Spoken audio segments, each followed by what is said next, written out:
मैं हूं विकास दास, मैं निदेशक राष्ट्रीय लीची अनुसंधान केंद्र मुजफ्फरपुर। लीची सब लोग का एक बहुत ही पसंदीदा फल है, जिसको अपने खुशबूदार फल और रसीला फल के लिए पूरे देश भर में जाने जाते हैं। पूरे दुनिया भर में सबसे ज़्यादा लीची का प्रोडक्शन चीन में होता है और भारत दुनिया भर में दूसरे स्थान पे है लीची के उत्पादन के मामले में। और जो लीची का जो मेन जो ग्रोइंग एरिया भारत में है वो है बिहार। हमारे सबसे ज़्यादा लीची का प्रोडक्शन यहाँ पे होता है। बंगाल, उत्तराखंड, झारखंड, छत्तीसगढ़, ये कुछ राज्य हैं जो लीची का अन्य मेन ग्रोइंग एरियाज हैं। पिछले कुछ वर्षों में बहुत सारे नए राज्यों में भी लीची का खेती में लोगों का इंटरेस्ट आया है और वो लोग लीची का खेती शुरू किए हैं। एट प्रेजेंट देश के 19 राज्यों में लीची का खेती होता है और राज्यों के हिसाब से भारत में लीची मई के पहला हफ्ते से लेके जुलाई के अंत तक इसका फल मिलता है। पूरे भारतवर्ष में लीची का मुख्यतः 3 वैरायटी मिलते हैं।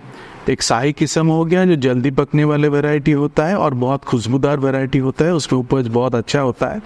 और दूसरा वैरायटी हो गया चाइना, जिसमें जो देर में पकता है और उसमें जो फलत है वो बहुत ही ज़्यादा फल होता है और फल उसका बहुत लाल रंग का होता है। एक साल उस पर फल आता है, एक साल उसमें फल नहीं आता है।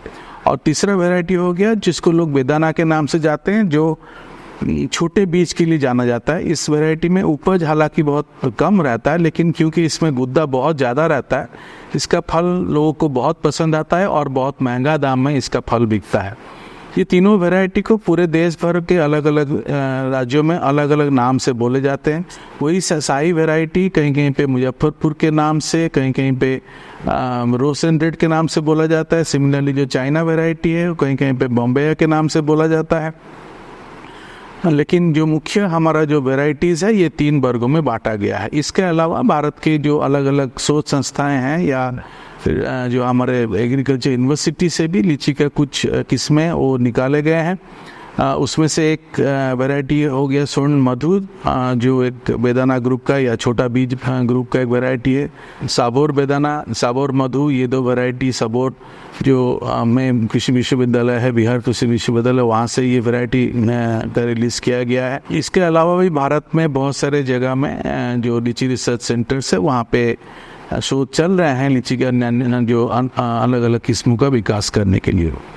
लीची का जो खेती होता है वो बहुत ही लाभदायक एक फल है, क्योंकि इसका फल बहुत कम समय में रहता है तो किसान को बहुत ज़्यादा इसके लिए दाम मिलता है। हालांकि लीची के क्रॉपिंग में भी कुछ समस्याएं हैं, जिसको किसान लोग अगर सही ढंग से उसको लीची का खेती करते हैं उन समस्याओं को बहुत हम लोगों को निदान मिल पाता है।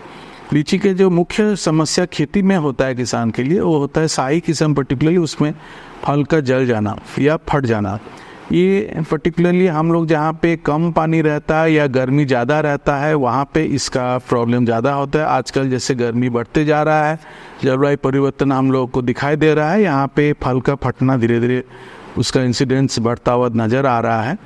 और अगर किसान लोग इरिगेशन में ध्यान दें, सही मात्रा में पानी का वो लोग उपयोग करें और पौधा में जो माइक्रोन्यूट्रिएंट्स है, पर्टिकुलरली बोरन हुआ, जिंक हुआ, इसका सही समय से वो लोग स्प्रे करते हैं।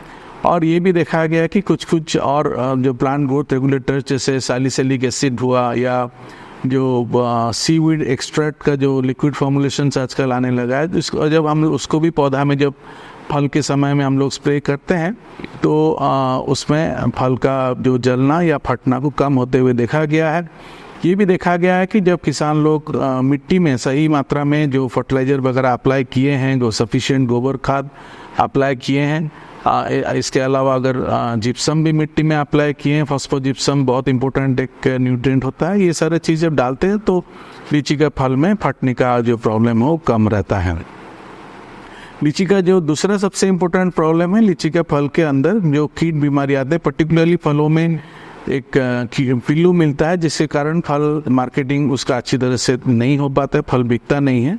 इस कीड़ा का नियंत्रण के लिए भी बहुत सारे जो स्प्रे शेड्यूल्स है वो स्टैंडर्डाइज्ड हुआ है, अलग अलग संस्थाओं में स्टैंडर्डाइज्ड हुआ है। ज़रूरी है कि जो किसान भाइयों हैं उस स्प्रे शेड्यूल को प्रॉपरली फॉलो करें। और बहुत ज़्यादा जब हम लोग लीची में इस कीड़ों को नियंत्रण करने के लिए ज़्यादा इंसेक्टिसाइड का स्प्रे करने की ज़रूरत नहीं रहता है, लेकिन सही इंसेक्टिसाइड स्प्रे करने की ज़रूरत रहता है। अगर सही इंसेक्टिसाइड स्प्रे करते हैं तो कीड़ा अच्छी तरह से नियंत्रण हो पाता है। और अगर हम लोग अब ज़्यादा इंसेक्टिसाइड डालते हैं, कीड़ा तो नियंत्रण हो जाता है, लेकिन फलों में रेसिड्यू रहने का चांसेस होता है, जो कीटनाशक का रेसिड्यू रहने का चांसेस होता है, जो हमारे शरीर के लिए भी हानिकारक हो सकता है। तो इसके लिए किसान लोगों को सावधानी लेना चाहिए। और जो रिकमेंडेड प्रैक्टिसेस अलग अलग जगह के लिए जिस समय में स्प्रे के लिए रिकमेंडेशन है, उन रिकमेंडेशंस को फॉलो करने से हम लोग लीची के जो फल वेधक जो कीड़ा है उसका भी हम लोग निदान कर सकते हैं। लीची में जो सबसे बड़ा प्रॉब्लम किसान के लिए होता है, लीची का जो भंडारण क्षमता बहुत कम होता है। तुड़ाई के ज़्यादा से ज़्यादा 2 दिन तक उसका भंडारण क्षमता है। 2 दिन के बाद फल खराब हो जाते हैं और उसका छिलका जो है वो ब्राउन कलर का हो जाता है, बेचने में दिक्कत होता है। उसके लिए किसान लोगों को अगर कुछ सावधानियां बरत लेते हैं तो हमारा भंडारण क्षमता ऐसे ही उसका लगभग हम 1 से 2 दिन तक बढ़ा पाएंगे। उसमें से सबसे जो मेन उपाय होता है, अगर हम लोग तुड़ाई सुबह के समय में करें, भोर 5 बजे से लेके ज़्यादा से ज़्यादा दिन के 9 बजे तक अगर तुड़ाई करते हैं, तो ये फील्ड हीट के समय में, जो गर्मी के समय में फल का तुड़ाई को नहीं करते हैं, तो ये देखा गया है कि हम लोग आज सच फल का जो सेल्फ लाइफ है वो आधा से 1 दिन तक आराम से बढ़ जाता है, अगर हम लोग तुड़ाई के समय को सुबह करते हैं तो। दूसरा हो गया कि फल को सही तुड़ाई के बाद अगर हम लोग जो नीचे जो रखते हैं, फील्ड में ही डायरेक्टली पैकेजिंग करते हैं, गर्मी में पैकेजिंग नहीं करना चाहिए। फल को लाके एक पास में ऐसे छायादार जगह रखना चाहिए जहाँ पे तुड़ाई के बाद फिर फल को उस जगह में लाना चाहिए, ताकि फल को ठंडा, उसका जो फील्ड हीट है वो निकल जाना चाहिए। अगर किसी के पास कोल्ड रूम नहीं है, प्री कूलिंग यूनिट नहीं है, फिर भी अगर हमारे पास एक पोस्ट हार्वेस्ट हैंडलिंग फैसिलिटी है जहाँ पे फल को हम छाया में रख सकते हैं फल के पैकेजिंग के समय में, तब भी हम लोग लीची का जो भंडारण क्षमता उसको बढ़ा सकते हैं। पैकेजिंग में लीची का पैकेजिंग भी बहुत अच्छी तरह से स्टैंडर्डाइज हुआ है। जो स्टैंडर्ड पैकेजेस है उसको अगर किसान लोग फॉलो करते हैं, प्रॉपरली वेंटिलेशन दे के जब किसान उसको रखते हैं, तो फल का भंडारण क्षमता बढ़ जाता है। जिसके पास प्री कूलिंग यूनिट है या स्टोरेज रूम फैसिलिटी है, वहाँ हम लोग देखें कि अगर हम लोग फल की तुड़ाई के बाद अगर हम लोग लीची का फल को 10 डिग्री सेल्सियस में प्री कूलिंग करते हैं और उसके बाद 2 डिग्री सेल्सियस में स्टोर करते हैं, तो फल आराम से 1 महीने तक भंडारण उसका हम लोग कर सकते हैं और उसके बाद में उसका मार्केटिंग कर सकते हैं। ये भी देखा गया है कि कुछ ट्रीटमेंट्स हैं जिसके अगर तुड़ाई के बाद हम लोग उसका अप्लाई करते हैं तो लीची का जो फल है उसका भंडारण क्षमता बढ़ता है। जैसे मेटवास नामक एक दवाई मार्केट में आजकल मिलने लगा है, जिनके पास कोल्ड रूम फैसिलिटी है। अगर मेटवास में फल का ट्रीटमेंट करके उसके बाद अगर हम लोग उसके लीची को स्टोरेज करते हैं, तो कोल्ड रूम में स्टोरेज करते हैं 2 डिग्री टेम्परेचर में, तो लीची का भंडारण बहुत ज़्यादा दिन तक, 1 महीने के आसपास से ज़्यादा वो आराम से रह पाता है। तो लीची में सबसे ज़्यादा ज़रूरी है कि हम लोग, क्योंकि ये बहुत ही एक फ़ायदा देने वाले क्रॉप है, अगर उसको सही ढंग से हम लोग मार्केटिंग कर पाए, दूर की बाज़ार तक पहुंचा पाए, तो उसके लिए थोड़ा सा हमको इन्वेस्टमेंट का ज़रूरत पड़ता है। जो नए हार्वेस्टिंग टूल्स है, जो हार्वेस्टिंग उसका पैकेजिंग एंड स्टोरेज फैसिलिटी है, उसको अगर हम लोग ठीक से क्रिएट कर पाते हैं, तो हमारा लीची का खेती से किसान लोगों को ज़्यादा फ़ायदा मिल पाएगा। बिहार के लिए लीची एक बहुत ही इम्पोर्टेंट क्रॉप है, क्योंकि जो भारत का लगभग 40% लीची का फल बिहार से आता है, और बिहार के जो लीची उत्पादन होता है बहुत पुराने बगीचे में होता है, जिस बगीचे में जो हम लोग लीची के लिए जो स्प्रे वगैरह करना है, वो सारा चीज़ पौधे बहुत बड़े हो जाने से उसको करना दिक्कत होता है। तो सबसे ज़रूरी है बिहार में लीची का जो उत्पादन को और बढ़ाने के लिए लीची के जो पौधे का कटाई छटाई करना, ये सबसे इम्पोर्टेंट रोल प्ले करता है।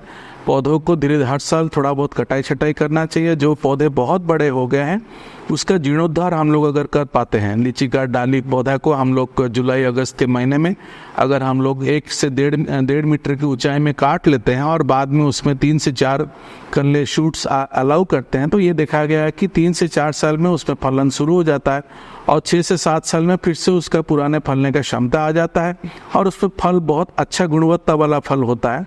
और क्योंकि पौधे उसमें छोटे रहते हैं तो लीची का जो अच्छे तकनीक है फल लाने के लिए, वो सारे तकनीकों को हम लोग अच्छी तरह से फॉलो कर पाते हैं। उस तकनीकों में से एक है फ्रूट बैगिंग, जिसमें हम लोग अगर देखे हैं कि अगर फल के गुच्छों को हम लोग एक बैग है, वो बैग मार्केट में मिलने लगा है, उस बैग से अगर हम लोग गुच्छों को ढक लेते हैं, बांध लेते हैं गर्मी के महीने में, तो उसमें फटने का जो चांसेस है पूरा 0% हो जाता है और जो पिल्लू का भी इंसिडेंस 0% हो जाता है। ये सारा चीज़ संभव है जब हमारा पौधा का तना एक वर्केबल हाइट में रहेगा। तो सबसे इम्पोर्टेंट है जिनके पास पुराने पेड़ है उनका जीर्णोद्धार करके उसका तना को नीचे लाना, ताकि हम लोग ये सारे जो प्रैक्टिसेस है, जो फ्रूट बैगिंग हुआ या जो भी स्प्रे करना हुआ, उस चीज़ को अच्छी तरह से कर पाए। जिनके पौधा बहुत बड़े नहीं हुए हैं लेकिन उसका तना घना हो गया है, जो लोग के लिए बहुत इंपॉर्टेंट होता है लीची का पौधा का सेंटर को खोलना। उसके सेंटर में ऐसे एक डाली को काट दे जिससे उसका मध्य भाग का लगभग 1.5 मीटर से 2 मीटर तक गोलाई में पौधा जब खुल जाता है तो उसके मध्य भाग में सूर्य किरण प्रवेश करती है, तो इससे बहुत सारे कीट बीमारी का प्रकोप कम हो जाता है और उसका उपज भी बढ़ जाता है। तो ये कुछ अगर हम लोग जो छत्रक प्रबंधन में बिहार में थोड़ा ध्यान देंगे तो बिहार का लीची का उत्पादन बहुत ज़्यादा बढ़ पाएगा। हम लोग जो नए नए तकनीकें हैं उसको भी अच्छी तरह से फॉलो कर पाएंगे और किसान लोग इसका फ़ायदा ले सकते हैं।